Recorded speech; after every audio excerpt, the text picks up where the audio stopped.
Economics का पूरा एक चैप्टर, वो भी सिर्फ 3 मिनट में। तो आओ जरा बातें करते हैं। सबसे पहले स्कैरसिटी, जिसकी वजह से इकोनॉमिक्स क्रिएट हुई है, जिसका मतलब है कि किसी भी चीज की सप्लाई में आमतौर पर कमी है, लिमिटेड है as compare to its demand. Economic problem किसकी वजह से अराइज होती है? तो अनलिमिटेड ह्यूमन वांट, जबकि रिसोर्सेज के अल्टरनेटिव यूजेस हैं और उनके अंदर स्कैरसिटी है, यानी कि वो लिमिटेड ही है, अनलिमिटेड नहीं। इसके अलावा देन अगला टॉपिक पॉजिटिव वर्सेस नॉर्मेटिव, जिसके अंदर पॉजिटिव के अंदर फैक्ट्स आते हैं, what is, what was, how was, जबकि नॉर्मेटिव के अंदर तो सजेशन, व्हाट शुड बी, जिसको आप वेरीफाई बिल्कुल नहीं कर सकते, आप एक्चुअल फैक्ट्स को तो वेरीफाई कर सकते हैं। पॉजिटिव इकोनॉमिक्स बिल्कुल भी सजेस्टिव नहीं है, लेकिन नॉर्मेटिव इकोनॉमिक्स में तो सजेशंस ही आते हैं, ओपिनियंस ही आते हैं।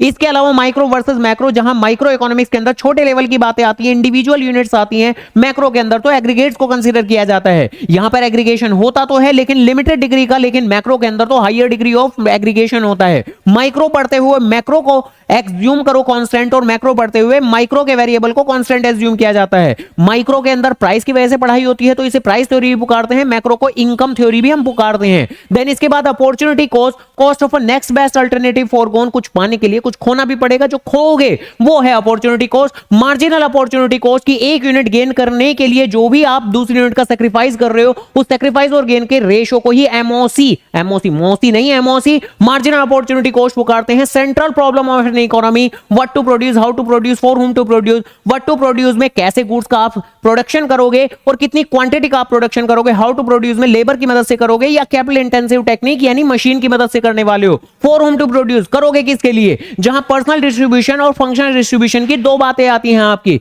देन प्रोडक्शन पॉसिबिलिटी कर्व कि with the given level of resources and technology कितनी संभावनाएं बनती हैं प्रोडक्शन करने की, उन्हीं की ही ग्राफिकल प्रेजेंटेशन को हम पीपीसी पुकारते हैं, जिसका स्लोप होता है डाउनवर्ड और कॉनकेव शेप का होता है। याद होगा कुछ ऐसा सा नजर आया करता था आपका, जहां पर अजम्पशंस भी हैं आपकी, रिसोर्सेज को फिक्स मान के चलते हैं, टेक्नोलॉजी को कांस्टेंट मान के चलते हैं, रिसोर्सेज को फुल्ली एंड एफिशिएंट यूटिलाइज मान के चलते हैं। पीपीसी के अगर ऊपर कोई पॉइंट होगा तो उसको हम फुलर यूटिलाइजेशन पुकारते हैं, अगर अंदर कोई पॉइंट होगा तो उसको अंडर यूटिलाइजेशन, और बाहर के पॉइंट तो अनअटेनेबल है, अचीव ही नहीं किए जा सकते। पीपीसी के अंदर शिफ्ट भी आती है, राइट वर्ड शिफ्ट, जब कहीं भी ग्रोथ इन रिसोर्सेज हो, किसी भी तरीके से रिसोर्सेज बढ़ जाएं, चाहे क्वालिटी के हिसाब से चाहे क्वांटिटी के हिसाब से, किसी भी तरीके से। रोटेशन भी आती है आपकी एक्स एक्सिस और वाई एक्सिस के अलोंग। तो इस चैप्टर के ऐसे ही रिवीजन के लिए वीडियो को जरूर लाइक और चैनल को मस्त बेसिस पे सब्सक्राइब